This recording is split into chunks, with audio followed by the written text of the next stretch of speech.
Alright, welcome back everybody. This is Josh here, the Basement Level Magic. I'm going to do a real quick little wrap up with this Rally the Ancestors deck that was playing Taigem Scheming in the place of Jace. It's absolutely a lot cheaper, probably a couple $100 honestly. I know for the most part most of these decks are not budget just because they are playing the fetch lands. I feel like at this point in time in Standard, if you're actually trying to be pretty competitive in Standard, you probably have the fetch lands, and that's why I do it. I can understand if people get a little annoyed with that, and at that point in time, I think a deck like this would be really tough to run. So that's why I'm definitely running the full amount of fetch lands. I know they're a pain in the butt to get if you don't have them, but I think if you want this deck to be competitive, you really do need to have them. Alright, anyway, Taigem Scheming I thought did really well. I feel like it kind of puts a bigger precedent or a bigger focus on the actual combo itself, which I didn't feel like was a real difficult thing to do. I thought that it filled the graveyard as you want to. It's a really good way to filter through your deck. Many times we got to where we're under 20 cards in a match, and that's, on turn 7, 8, 9. You're going through really quickly. You've got a lot of fetch lands to be able to cut down on the lands, and Taigem Scheming is able to fill the graveyard if you need to hit some Rally the Ancestors. So I was pretty impressed with it. I do think in this deck where you've got the collected companies, you may want to cut down to maybe 3 Taigem Scheming, because not being able to hit it off of collected company like you could with a Jace is pretty important. So I could see going down on this.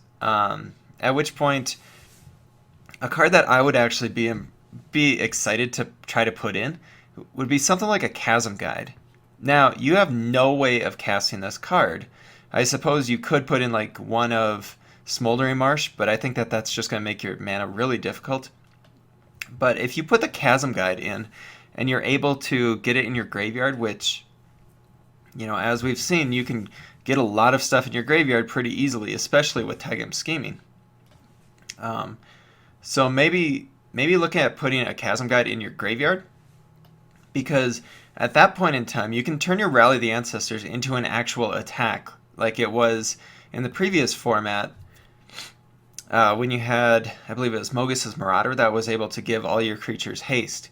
So when Chasm Guide enters the battlefield, all your creatures get haste, so you're able to go ahead and attack in. It just gives you a different front to go from.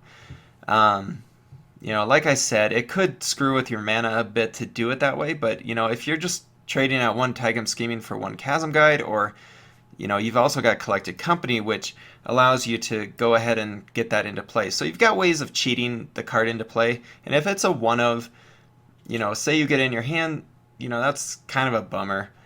But we could also just look at, take out a Sunken Hollow, put in a Smoldering Marsh, and that might give you some options. Otherwise, the deck performed really well. As I said at the beginning of the video series, I had very minimal practice with this, so this is giving you a good idea as to what you're going to be like when you start out with it. The sideboard is fine. Actually used all except for the Virulent Plague and the Jedi Offshoots, because we didn't run into a red deck, which, if we did, we just take out the Sidisi's Faithful, bring in the Jedi Offshoots, or even, cut down in the Collected Company because we don't have as much. But like I said before, playing Taigem Scheming definitely means that you want to put a lot on the combo, so you don't want to cut down on Rally the Ancestors, I feel. That's why you saw me cutting down on Collected Company when I did. Dispel is huge in the control matchup. You didn't get to see it in that one, but I did have a practice matchup against a control match. Once again, Taigem Scheming is a way to dig into it. No, you're not running Dig Through Time, but you are able to get to it. And I feel like everything worked really well. I feel that if I were to be able to have an increased amount of reps with this, I would get to a better spot with it. You saw probably in the third match I ran out of time, but I think I was in a decent spot. In that matchup, I think we were in a pretty good setup for. We probably were going to lose that game, but I feel like this deck is definitely situated better against those Ulamog decks than what it showed. But that's about it. Like I said, if I were going to change out anything, I'd maybe cut down one Tygum scheming, try to find some way of giving haste, which would be something like the Chasm Guide, which we have lots of ways to cheat into play. But let me know your guys' thoughts. I definitely thought it was a lot of fun. I would totally play this in paper easily. On paper, I think you're going to have a lot better ways of, just get your play going a little bit faster. Whereas online, the triggers really kind of add up on you if you haven't played a lot with it like I hadn't. So, but it was a lot of fun. I totally recommend it. I think it was really good. All right. Thanks, everybody. I'll see you next time. This is Josh here with Basement Level Magic. Hit that subscribe button. Later.